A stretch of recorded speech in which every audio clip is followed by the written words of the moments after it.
ನಮಸ್ಕಾರ. ನಾನು ಬಸವರಾಜ್ ಮಾತಾಡ್ತಾ ಇದ್ದೀನಿ, ಪತ್ರಕರ್ತರು. ವಿಶೇಷವಾಗಿ ಒಂದು ರೀತಿ ಬೆಳಗಾವಿ ಜಿಲ್ಲೆ, ವಿಶೇಷವಾಗಿ ಬೆಳಗಾವಿ ಪ್ರಾದೇಶಿಕ ವಿಭಾಗದ ಜನತೆ ಒಂದು ಆರೋಗ್ಯ ಕ್ಷೇತ್ರದಲ್ಲಿ ಒಂದು ರೀತಿ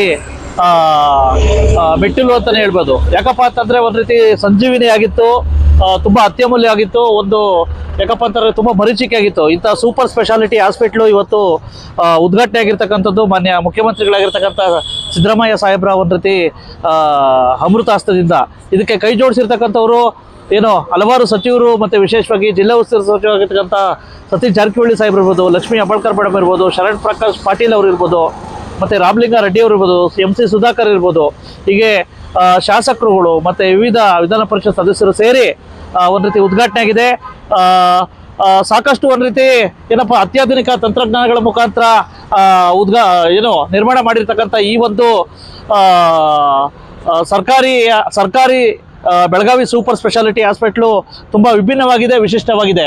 ಬನ್ನಿ ಯಾವ ರೀತಿ ಚಿತ್ರಣಗಳ ಬಗ್ಗೆ ತೋರಿಸೋಣ, ಬನ್ನಿ.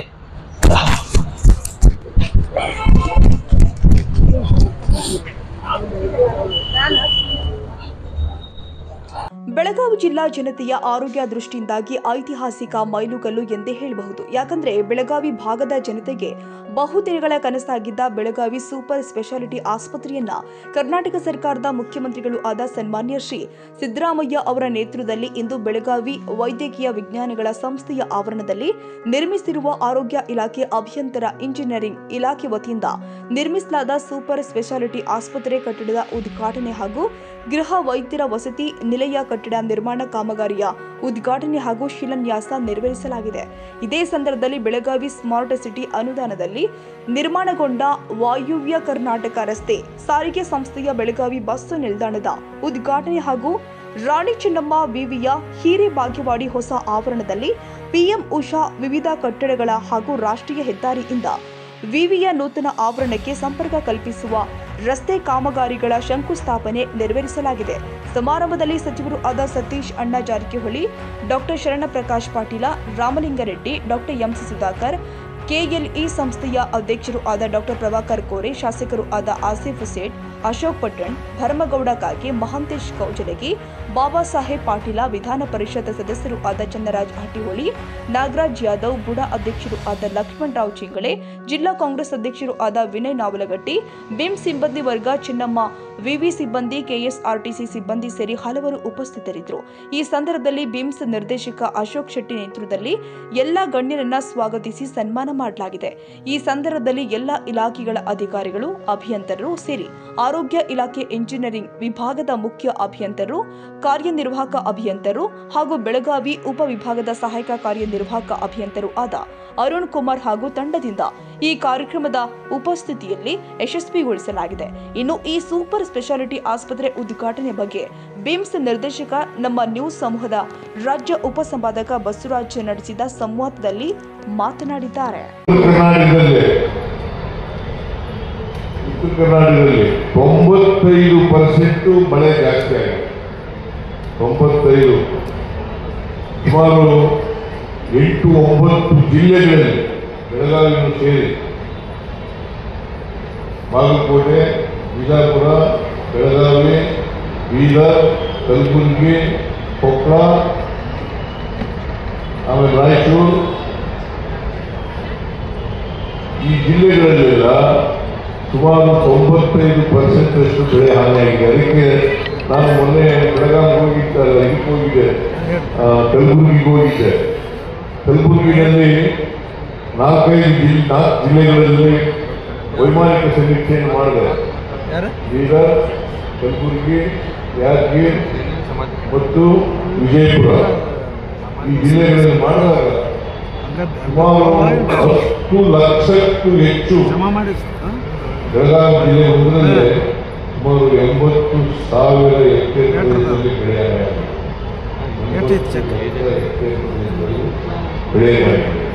ಈ ರಾಜ್ಯದಲ್ಲಿ ಸುಮಾರು 10 ಲಕ್ಷ ಹೆಕ್ಟೇರ್ ಪ್ರದೇಶದಲ್ಲಿ ಬೆಳೆ ಹಾನಿಯಾಗಿದೆ.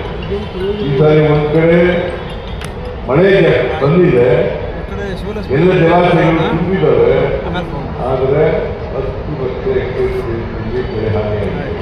ಅದಕ್ಕೆ ನಾನು ಕಲಬುರಗಿಯಲ್ಲಿ ಘೋಷಣೆ ಮಾಡಿದೆ, ಬೆಳಗಾವಿ ಸೇರಿದಂತೆ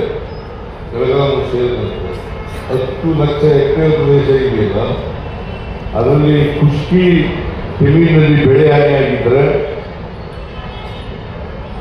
17,000 ಕೋಟಿ NDRF ಮತ್ತು ಸರ್ಕಾರದ ವತಿಯಿಂದ 8,500 ರೂಪಾಯಿ, ಸರ್ಕಾರದ ವತಿಯಿಂದ 8,500 ರೂಪಾಯಿ. NDRF 4 ಪ್ರಕಾರ 8,500 ರೂಪಾಯಿ ಪ್ಲಸ್ ಸರ್ಕಾರದ ವತಿಯಿಂದ 8,500 ರೂಪಾಯಿ, ಒಟ್ಟು 17,000 ರೂಪಾಯಿಯನ್ನು ಒಂದು ಹೆಕ್ಟೇರ್ಗೆ ಕೊಡ್ತಕ್ಕಂಥ ಕೆಲಸವನ್ನು ಮಾಡ್ತಾ ಇದ್ದೀವಿ. ಜೊತೆಗೆ ನೀರಾವರಿ ಪ್ರದೇಶದಲ್ಲಿ ಬೆಳೆ ಹಾನಿಯಾಗಿದೆ, ಅದಕ್ಕೆ 8,500 ಕೋಟಿ 500 ರೂಪಾಯಿ ಸೇರಿಸಿ ಒಟ್ಟು 21,500 ರೂಪಾಯಿ, 21,500 ರೂಪಾಯಿಯನ್ನು ನೀರಾವರಿ ಒಂದು ಹೆಕ್ಟೇರ್ ಪ್ರದೇಶಕ್ಕೆ ಸರ್ಕಾರ ಕೊಡ್ತದೆ ಅಂತಕ್ಕಂಥ ಮಾತುಗಳನ್ನು ಹೇಳಲಿಕ್ಕೆ ಬಯಸ್ತೇನೆ. ಜೊತೆಗೆ ಮಲ್ಟಿ ಕರೆ ನೀರು ಕ್ರಾಪ್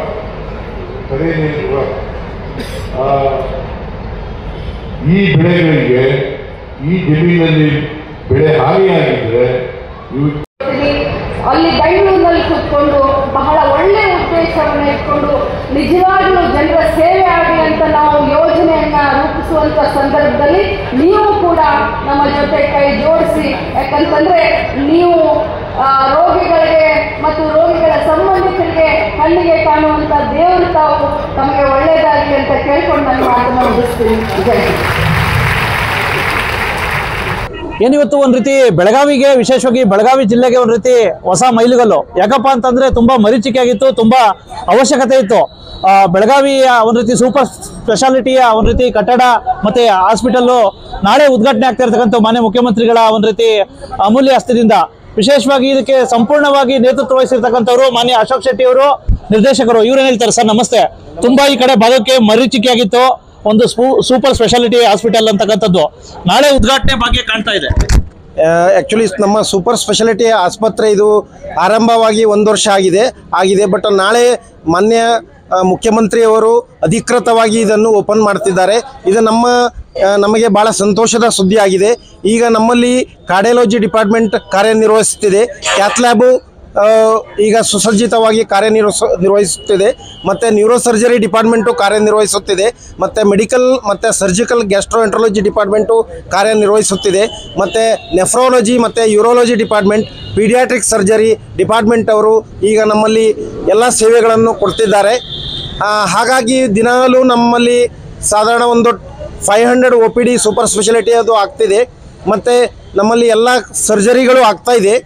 ನಾಳೆ ಮಾನ್ಯ ಮುಖ್ಯಮಂತ್ರಿಯವರು ಬಂದು ಮತ್ತು ನಮ್ಮ ಡಿಸ್ಟ್ರಿಕ್ಟ್ ಮಿನಿಸ್ಟರ್ ಸರು ಮತ್ತು ನಮ್ಮ medical education minister Sharan Prakash Patil ಅವರು ಎಲ್ಲರೂ ಬಂದು ಇದು ಉದ್ಘಾಟನೆ ಮಾಡೋದು ಎಲ್ಲ ನಮಗೂ ಬಿಮ್ಸ್ನವರಿಗೂ ಮತ್ತು ಬೆಳಗಾವಿಯ ಜನತೆಗೆ ಇದು ಒಂದು ಹೆಮ್ಮೆಯ ವಿಷಯವಾಗಿದೆ. ಸರ್, ಈಗ ವಿಶೇಷವಾಗಿ ಕಟ್ಟಡ ಏನೋ ಆಗಿದೆ ಸರ್, ಇನ್ನೂ ಸಾಕಷ್ಟು ಒಂದು ರೀತಿ ಚರಂಡಿ ಇರ್ಬೋದು, ಒಂದು ರೀತಿ ಉತ್ತಮ ಡ್ರೈನೇಜು ಮತ್ತು ಹಲವಾರು ಸಲಕರಣೆಗಳು ಹಳೆಬಿ ಇದಾವಂತೆ ಸರ್.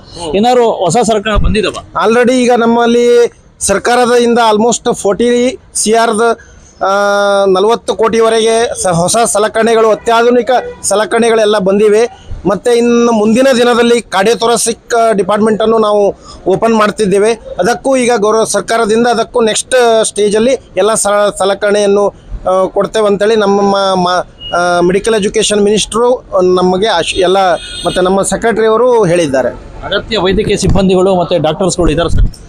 ಈಗ ಆ್ಯಕ್ಚುಲಿ ನಾವು ಡಾಕ್ಟ್ರನ್ನು ಈಗ ಪರ್ಮನೆಂಟ್ ಬೇಸಿಸಲ್ಲಿ ತೆಗೆದುಕೊಂಡಿಲ್ಲ, ಈಗ ಟೆಂಪ್ರರಿ ಬೇಸಿಸ್ ಆಗಿ ತೆಗೆದುಕೊಂಡಿದ್ದೇವೆ. ಈಗ ಸದ್ಯದಲ್ಲೇ ಶಾರ್ಟ್ಲಿ ಈಗ ಪರ್ಮನೆಂಟಾಗಿ ಡಾಕ್ಟ್ರನ್ನ ತಗೊಳ್ಳಿಕ್ಕೆ ಗೌರ್ಮೆಂಟ್ ಪರ್ಮಿಷನ್ ಕೊಡ್ತಿದ್ದಾರೆ. ಹಾಗಾಗಿ ಒಂದು ಸಾರಿ ಪರ್ಮನೆಂಟ್ ಎಂಪ್ಲಾಯ್ಮೆಂಟ್ ಆದಾಗ ಎಲ್ಲ ಡಾಕ್ಟರ್ದ ಸಮಸ್ಯೆ ಎಲ್ಲ ಪರಿಹಾರ ಆಗ್ತದೆ. ಕೊನೆಯ ಪ್ರಶ್ನೆ, ಒಟ್ಟಾರೆ ಎಲ್ಲ ಈ ಕಡೆ ಭಾಗದ ಒಂದು ರೀತಿ ಸಾಕಷ್ಟು ಜನ ಇಲ್ಲಿ ಟ್ರೀಟ್ಮೆಂಟ್ ತಗೊಳ್ಳಿಕ್ಕೆ ಬರ್ತಾರೆ ಆರೈಕೆಗೆ, ಅವ್ರಿಗೆಲ್ಲ ಏನು ಹೇಳಿಕ್ಕೆ ಬಯಸ್ತೀರಾ? ಎಲ್ಲರೂ ಈಗ ನಮ್ಮಲ್ಲಿ ಈಗ ಎಲ್ಲ ಸೌಲಭ್ಯ ಇದೆ. ಈಗ ಕ್ಯಾತ್ ಲ್ಯಾಬ್ ಇದೆ, ನ್ಯೂರೋ ಸರ್ಜರಿ ಇದೆ, ಮೆಡಿಕಲ್ ಆ್ಯಂಡ್ ಗ್ಯಾಸ್ಟ್ರೋಎಂಟ್ರಾಲಜಿ ಡಿಪಾರ್ಟ್ಮೆಂಟ್ ಇದೆ, ನೆಫ್ರಾಲಜಿ ಇದೆ. ಹಾಗಾಗಿ ಬೆಳಗಾವಿ ಜನತೆಗೆ ಹೇಳೋದಿಷ್ಟೇ. ಮತ್ತು ನಮ್ಮದು ಈಗ super speciality hospital central AC ಇದೆ. ಆ್ಯಕ್ಚುಲಿ ತುಂಬ ಅತ್ಯಾಧುನಿಕ ನಮ್ಮ ಉಪಕರಣಗಳು ಎಲ್ಲ ಇದ್ದಾವೆ. ಹಾಗಾಗಿ ಎಲ್ಲ ಬೆಳಗಾಂ ಜನತೆಗೆ ನಾ ರಿಕ್ವೆಸ್ಟ್ ಮಾಡೋದಂದ್ರೆ ಏನಂದರೆ, ಎಲ್ಲರೂ ನಮ್ಮ ಬಿಮ್ಸ್ ಆಸ್ಪತ್ರೆಗೆ ಬಂದು ಈ ಎಲ್ಲ ಸೇವೆಗಳ ಉಪಯೋಗವನ್ನು ಪಡೆಯಬೇಕೆಂದು ನಾ ಕೇಳಿಕೊಳ್ತೇನೆ ಈ ದಿನದಲ್ಲಿ. ಇವಿಷ್ಟು ವೀಕ್ಷಕರೇ, ಗೊತ್ತೈತಲ್ಲ ಮಾನ್ಯ ಗೌರವಾನ್ವಿತ ನಿರ್ದೇಶಕರು ಆಗಿರ್ತಕ್ಕಂಥ ಮಾನ್ಯ ಅಶೋಕ್ ಶೆಟ್ಟಿ ಸಾಹೇಬ್ರ ಅಭಿಪ್ರಾಯ. ನಮಸ್ಕಾರ. ಬೆಳಗಾವಿ ಸೂಪರ್ ಸ್ಪೆಷಾಲಿಟಿ ಒಂದು ರೀತಿ ಸರ್ಕಾರಿ ಹಾಸ್ಪಿಟ್ಲು ಅಂತಕ್ಕಂಥದ್ದು ಇವತ್ತು ಉದ್ಘಾಟನೆಯಾಗಿ ಒಂದು ರೀತಿ ಈ ಕಡೆ ಭಾಗದ ಜನತೆಗೆ ಒಂದು ರೀತಿ ಆರೋಗ್ಯ ಕ್ಷೇತ್ರದಲ್ಲಿ ವಿಶೇಷ ಮೈಲಿಗಲ್ಲು ಅಂತಕ್ಕಂಥದ್ದು ಹೇಳ್ಬೋದು. ಇಂತಹದ್ದು ಇವತ್ತು ಉದ್ಘಾಟನೆ ಆಗಿದ್ದು, ಇದು ಒಂದು ರೀತಿ ಸಾರ್ವಜನಿಕವಾಗಿ ಈ ಕಡೆ ಭಾಗದ ಜಿಲ್ಲೆಗಳ ಪ್ರತಿಯೊಂದು ತಾಲೂಕುಗಳ ಜನತೆಯ ಒಂದು ರೀತಿ ಆರೋಗ್ಯವನ್ನು ಹಿತವನ್ನು ಕಾಪಾಡಲಿ ಅಂತಕ್ಕಂಥ ಮಾತುಗಳನ್ನು ಹೇಳ್ತಾ, ವಿಶೇಷವಾಗಿ ಈ ಒಂದು ಸರ್ಕಾರಿ ಆಸ್ಪತ್ರೆ ನಿರ್ಮಾಣಕ್ಕೆ ಕೈ ಜೋಡಿಸಿರ್ತಕ್ಕಂಥ ಎಲ್ಲ DHOಗಳು ಇರ್ಬೋದು, ಮತ್ತು ನಿರ್ದೇಶಕರಾಗಿರ್ತಕ್ಕಂಥ ಅಶೋಕ್ ಶೆಟ್ಟಿಯವರು ಇರ್ಬೋದು, ಮತ್ತು ಇನ್ನೊಂದು ಕಡೆ ವಿಶೇಷವಾಗಿ ಆರೋಗ್ಯ ಇಲಾಖೆ ಇಂಜಿನಿಯರ್ಗಳಾಗಿರ್ತಕ್ಕಂಥ EE ಸರ್ ಇರ್ಬೋದು, ವಿಶೇಷವಾಗಿ AEE ಸರ್ ಆಗಿರ್ತಕ್ಕಂಥ ನಮ್ಮ ಅರುಣ್ ಸರ್ ಇರ್ಬೋದು. ಹೀಗೆ ಎಲ್ಲರ ಒಂದು ರೀತಿ ಅಮೂಲ್ಯ ಹಸ್ತದಿಂದ ಆಗಿದೆ. ಇದನ್ನು ಸದುಪಯೋಗ ಪಡಿಸ್ಕೊಳ್ಳಿ ಅಂತಕ್ಕಂಥ ಮಾತುಗಳನ್ನು ಹೇಳ್ತಾ ಈ ವರದಿನ ಮುಗಿಸ್ತಾ ಇದ್ದೀನಿ. ನಮಸ್ಕಾರ. Thank you. ಬಸ್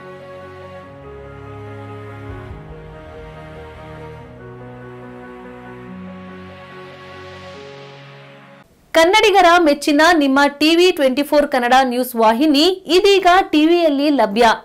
ಕರ್ನಾಟಕ ಮತ್ತು ದೇಶ ವಿದೇಶದ 360 ಡಿಗ್ರಿ ಸುದ್ದಿ ಹಾಗೂ ಉತ್ತರ ಕರ್ನಾಟಕ, ಬೆಳಗಾವಿ, ಬಾಗಲಕೋಟೆ, ಧಾರವಾಡ, ಹಾವೇರಿ, ಗದಗ, ಬಿಜಾಪುರ ಜಿಲ್ಲೆಯ ಕ್ಷಣ ಕ್ಷಣದ ವಿವರವನ್ನ ಪಡೆಯುವುದಕ್ಕೆ ಟಿವಿ 24 ಕನ್ನಡ ನ್ಯೂಸ್ ವಾಹಿನಿಯನ್ನ ಲೈಕ್ ಮಾಡಿ, ವಿಡಿಯೋಗಳನ್ನ ಶೇರ್ ಮಾಡಿ, ಕಮೆಂಟ್ ಮಾಡುವ ಮೂಲಕ ನಮ್ಮ ವಾಹಿನಿಗೆ ಸಹಕಾರ ನೀಡಿ ಮತ್ತು ಚಾನೆಲ್ ಅನ್ನ ಸಬ್ಸ್ಕ್ರೈಬ್ ಮಾಡಿ. Thank you.